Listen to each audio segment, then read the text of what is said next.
So good morning. Yan, kahahatid lang natin dun sa anak ko sa school. And ngayon diretso tayo sa, kasi meron akong kumbaga pandagdag sa e-commerce natin sa mga inventory. So may 2 pickups ako ngayon, 2 location pickups. So unahin natin yung mas malapit. And then yung isa kasi mga 1 hour away yung layo eh. So ito muna. Dito dalawa lang naman yung pipick upin natin para pandagdag sa inventory. Yung sa pangalawang location is 5 yung nakuha natin. So ready for pick up na rin yun. Ayan, let's go. Dave. Thank you.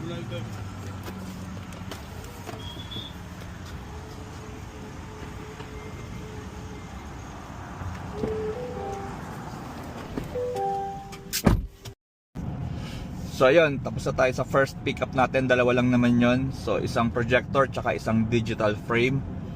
So ayun yung mga fast moving natin eh. So ayun muna kinuha natin.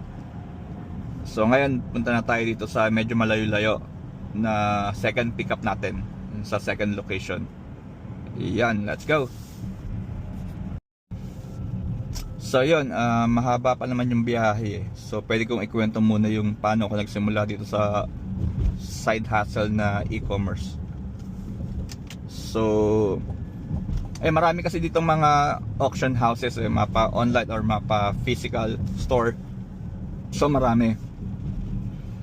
Yun, so na-curious ako. And meron kasing malapit ditong gano'n na auction house. So ayun, trinay ko munang parang 1 item, 2 items, mga ganyan. Para lang ma-assure na legit tsaka okay.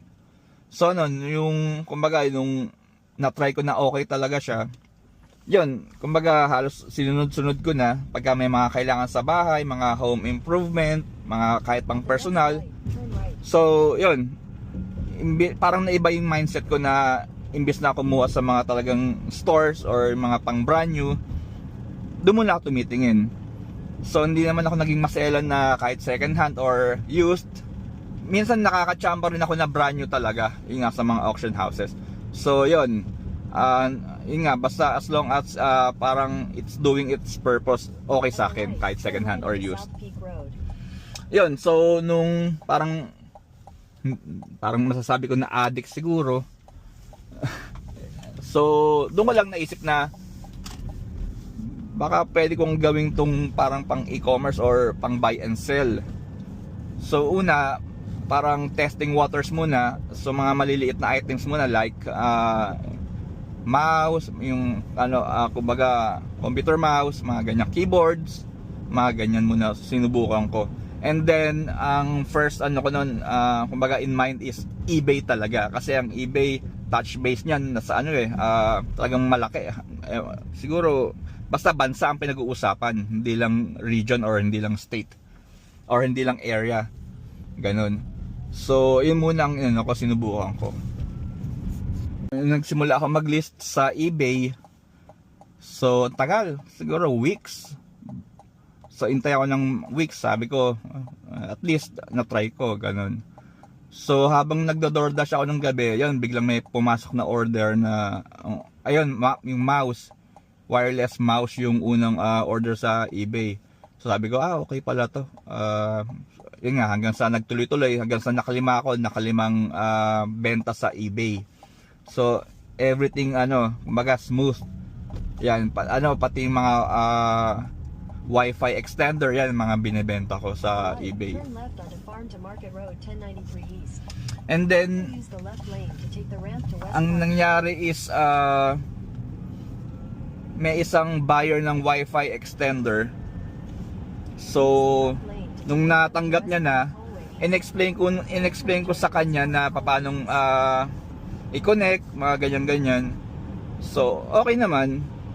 Tapos biglang nagulat na lang akong may message ang eBay na ayun nga, gusto ng customer na nung buyer na i-refund. Ang reason is hindi raw working. So minessage ko yung buyer, in-explain ko, kumbaga through our conversation, nasabi niya na mahina yung signal. So it's not totally not working. Kumbaga nasabi niya sa message na na mahina yung signal. So it's working, mahina nga lang yung signal. Yung mga ganyan kasi may mga limit din yan. So depende na lang kung saan niya ilalagay. Basta ang na-assure ko lang is sabi niya mahina ang signal, so it's working. So parang yun, tinawag ko, ang sabi sa akin is parang tawag ulit ako after mga 2 days kasi yun yung parang limit ko na mag-contest. So sabi ko, okay, sige, tawag ako. Pero nung kinabukasan, biglang nagkaroon na agad ng decision ng eBay na full refund, na ako magsha-shoulder. So nagulat ako. Hindi kasi hindi pa nakukuha yung side ko. So inano ko na lang, kumbaga nakita ko na lang sa email ko na meron na akong tracking number ng kumbaga yung pabalik nung product sa akin. So hinayaan ko na lang. Ang masakit doon is full refund, tas ako magsha-shoulder, pati yung fees ng mga tubo ng eBay. So sa akin din kinuha. So kumbaga wala na nga ako naging transaction, pero kinuhanan pa ako ng tubo ng eBay for that specific product. So yun, nung na-receive ko yung product, tinest ko agad. Actually hanggang ngayon ay nang ginagamit ko sa bahay. It's working 100% in good condition. Tinawag ko sa eBay. Ang sabi ng eBay is pwede ko namang kumbaga i-erase nila yung issue, yung concern sa parang higher management. Ang problema, pagkababa ng phone, within several hours, kinaltas na sa sa account ko. So wala na rin ako, doon ako lalong tinamad na mag-post sa eBay. Ang laki na nga ng, kumbaga, ang dami nilang fees na kinakaltas sa mga products na nila. Naintindihan ko naman na it's their platform, kumbaga nakikigamit lang ako na kailangan kong magbayad talaga ng ganun, pero hindi naman sana ganun kalaki yung fees na halos wala ka nang kikitain talaga.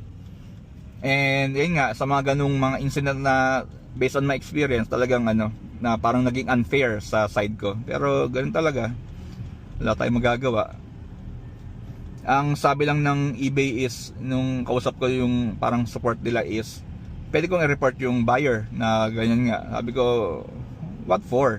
Kumbaga, sa una pa lang, naging unfair na kayo sa side ko eh. Tapos re-report ko para, kumbaga, bogus or ewan ko parang na nag-take advantage sa nila, sa proseso. Pero tinamad na rin ako. Kaya, ayun. Pero nag-list pa rin ako sa eBay. Pero based dun sa experience ko, kumbaga natuto na ako. So nagma-mark up ako ng malaki. So, mabili man or hindi, okay lang. Alam mo yon, basta kung mabili, at least alam kong hindi ako malulugi. And one more, hindi na ako nag-list sa eBay ng kumbaga electronics na alam kong komplikado, para at least alam mo yon na kung ibalik man, alam mong damage na, alam mong kumbaga halatang ayaw lang talaga ng customer. Hindi kagaya niya, wala akong kalaban-laban pag electronics, ganyan. And ayun, kumbaga kung for example $10 ko dating nililist sa eBay, ginagawa akong 15 or 20. Kung may bumili, di swerte. Kung wala, di okay lang. So doon ko na sinubukan ng ang traffic. Grabe. So doon ko na sinubukan ng marketplace. And yun, kumbaga sa simula kasi hindi naging attractive sa akin ng marketplace kasi may nababasa ako or napapanood na scam and delikado, mga ganyan. Pero nung sinubukan, kasi tsaka compared sa eBay, syempre eBay, kumbaga touch base niyan worldwide. Ang marketplace within a certain area na malapit lang sa'yo. So ganun. So kung doon ang isipin mo, parang limited lang talaga and mahinang starting point ng kung mag-e-commerce ka. Pero nung nasubukan ko ang marketplace, so parang na-overwhelm ako na grabe, ang bilis pala ng ano dito. Kumbaga, ang dami agad nag-inquire.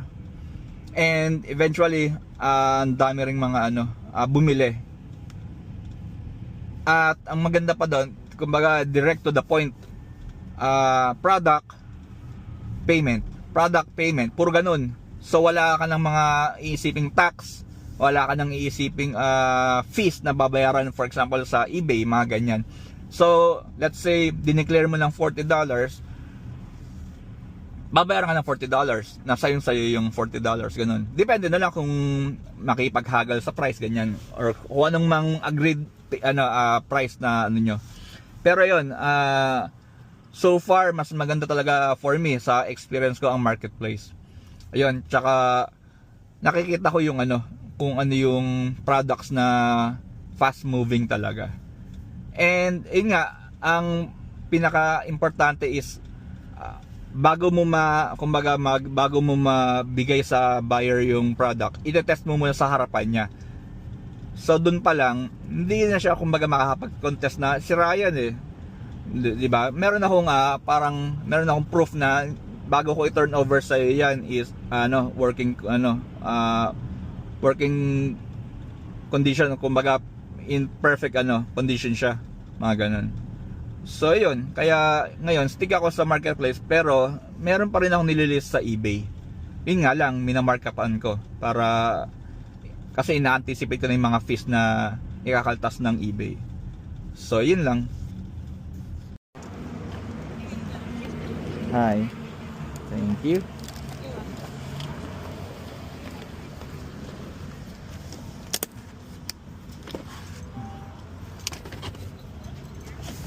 Yeah.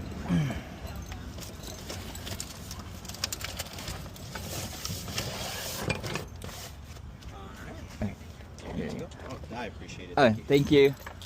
You too.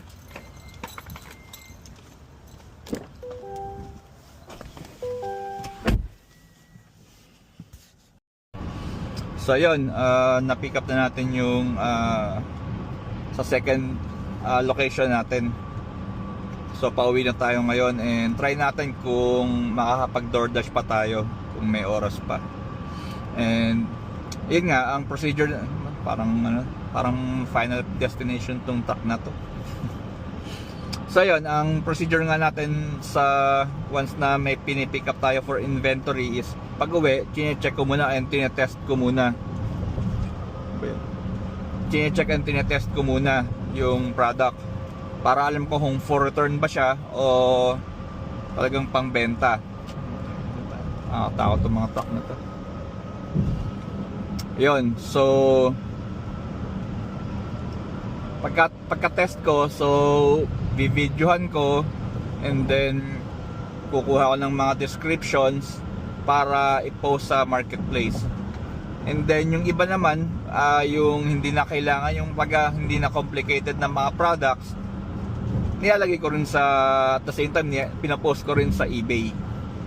Pero yun nga, minamarkupan ko ng hindi naman ganun kataas, pero yung kumbaga yung anticipated fees na binibigay ng eBay, kinukuha ng eBay. So kaya minamarkupan ko ng konti sa eBay. Pero most definitely pagka electronics na complicated na yun nga, kagaya ng mga booster, ganyan mga yan, yung projector yan, definitely a no-no sa eBay yan, kasi nakakatakot kumbaga nagka-phobia na ako. Pero yung mga maliliit na lang naman, yung mga maliliit na device like yung mga mouse, keyboards, yan pwede pa. Pero yung mga complicated na electronics, yan hindi na talaga sa eBay, more on marketplace na talaga. So yun lang. Check natin itong mga new inventory natin, if may damage or not functioning, pero sana lahat functioning. So ito is a projector. Grabe pagkaka-shield mo. Okay lang masira yung box, okay lang, wag lang yung mismong product. So right now we have two projector na itetest muna natin. And then this one is a track ball. Ganyan. So, high-tech na mouse yata to. So, check natin. So, ito kasama nung trackball. Tingnan natin paano ba to. Basta mamaya pag-aralan natin yan kung paano. So, ito checkin natin. And ito, meron tayong dalawang telescope. Yan. For sure, pag nakita ng anak natin to, baka makikita natin, anak ko pala. Pag nakita ng anak ko to, gugustuhan niya to. Wala tayong magagawa pag nagustuhan. Di kanya. And so, checkin ko muna. So, yun, gumagana siya. See? Amazing! And then, ganda to. So, let's say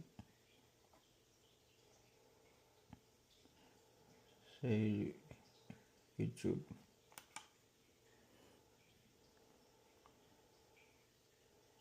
Then,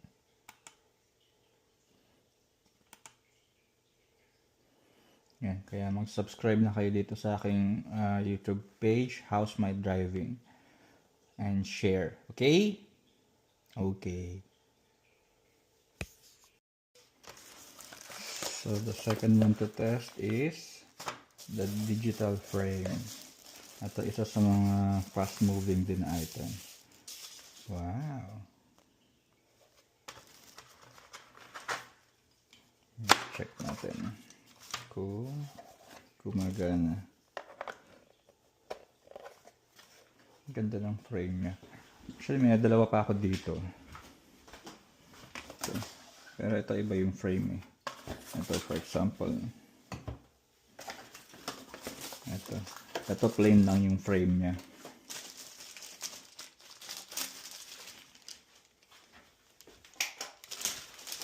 Yan. So, the difference nila is ito. Mas appealing yung frame nito compared to this. But the same. Same ng specs lang sila. And same functions. Try lang natin. Kasi ito ito yan. Dalawa yung natira sa atin. Parehas ito. Frame app ginagamit. Usually, dalawa lang yung na-encounter ko dito eh. Frame app tsaka U-Hail. Yung ayun nabenta natin yung mga U-Hail natin eh. Minsan different brand pero yung app pare-parehas ang ginagamit. Yan. So to check natin kung ano yung frame, yung app na gagamitin. Yun. So ito U-Hail yung ginagamit na app. Yan U-Hail. So meron tayong U-Hail na naka-install sa atin so madali na siyang ma-connect.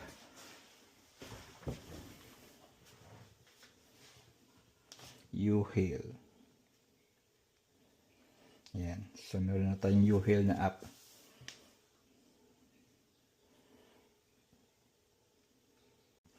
So, yun.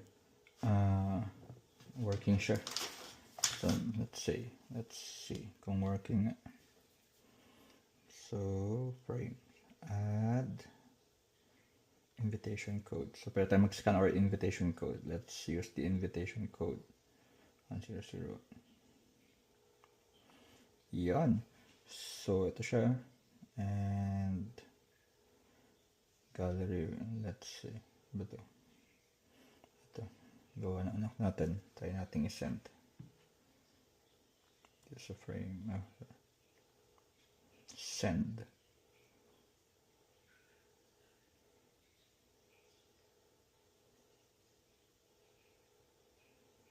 Yan. So, success. Gumagana siya. Yung first telescope na sinetup natin. So far, okay naman. Hindi ko lang alam pa paano gamitin. Actually, first time kong makahawak ng telescope. Ayan. Mamaya pag-aralan natin ulit to kung paano. Pero, ito, okay naman. Malinaw naman yung Pero mas maganda siguro to i-test pagkagabi. Para makita natin ganun ka clear yung sa mga, ano ba, sa moon, mga ganyan, planet. Pinakamalayong planet, check natin. So, check natin yung isa pang telescope.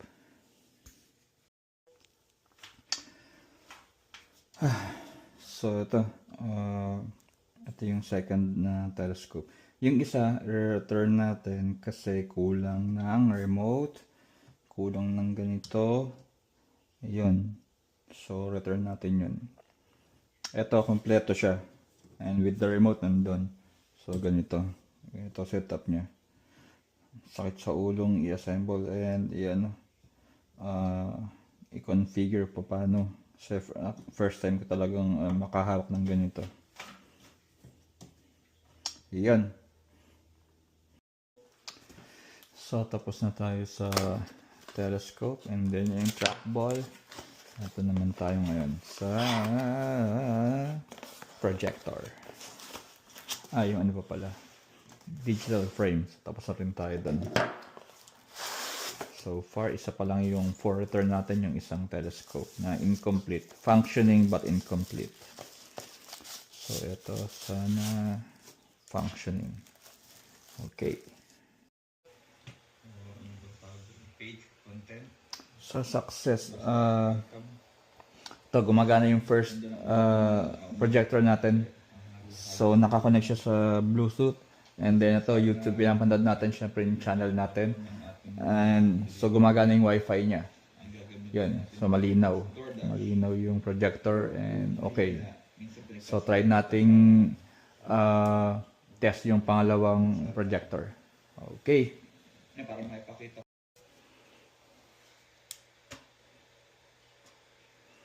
So, gawa muna tayong video para sa pag-post ko sa marketplace. Mayroong video na ganong kalinaw siya. Okay, so ito ginagawa kong video para colorful, para makita yung enhanced na color niya.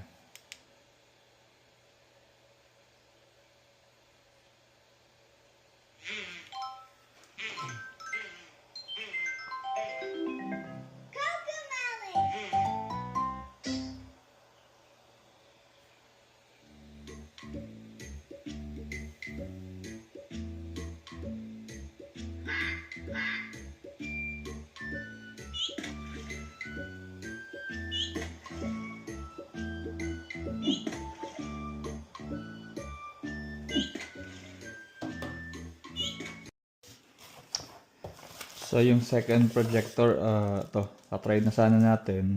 Pero bullshit yan. Walang kable, walang remote. Paano natin ma-check to? Bullshit. So, So, dalawa return natin. Itong projector and yung isang telescope. So, yun. So, ito. Mamaya, gawa tayo ng post sa marketplace para sa mga bagong inventory natin. Ayan. So, ang dami pang ano. So, sa ilalim wala pa. So, try natin maghanap ulit ng dadagdag. So, sa ngayon is ito, telescope, digital frame, and dalawang isang projector. Iyan.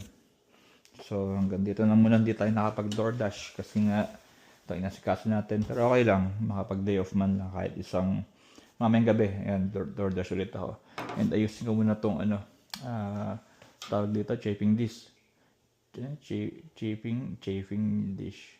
Basta yun, pang cater. Kasi malapit na yung birthday ng anak ko. So, nire-ready namin kung yun yung, kasi magsa 7th birthday. So, gawin natin konting special. Lagyan natin ganitong pang cater na kunyari. Iyan. So, hanggang dito na lang. Sana makapag-subscribe, like, and pakishare na lang din. Maraming salamat and thank you.